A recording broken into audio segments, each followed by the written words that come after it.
திருவாரூர் ரயில் நிலையத்தில் இன்று தென்னக ரயில்வே பொது மேலாளர் ஆர்யன் சிங் அம்ரித் பாரத் திட்டம் குறித்து ஆய்வு மேற்கொள்வதற்காக வருகை தந்தார்.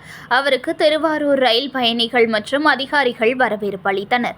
தொடர்ந்து நூற்றாண்டு பாரம்பரியம் கொண்ட திருவாரூர் ரயில் நிலையம் புதிதாக புனரமைக்கப்பட்டு வருவதை நேரில் பார்வையிட்டு ஆய்வு செய்தார்.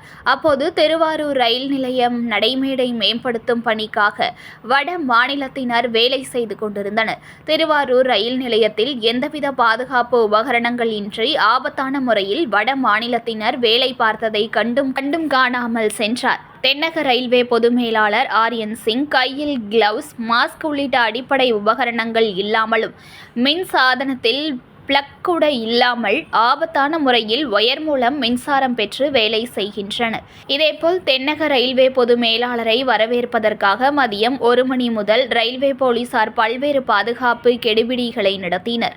இதனால் பயணிகள் கடும் அவதியடைந்தனர். இது மட்டுமல்லாமல் ரயில்வே பொது மேலாளர் வருகைக்காக திருவாரூர் ரயில் நிலைய நுழைவு வாயிலில் செயற்கை புல் தரைகள் அவசரமாக அமைக்கப்பட்டன.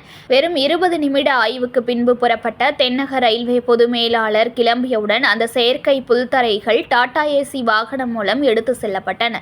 இதனை பார்த்த ரயில் பயணிகள் எல்லாமே செட்டப்பா, தங்கள் உயரதிகாரிகள் வருவதற்காக முறையான ஏற்பாடுகளை செய்யாமல் இவ்வாறு மோசடித்தனமாக செய்வதா என புலம்பியபடியே சென்றனர்.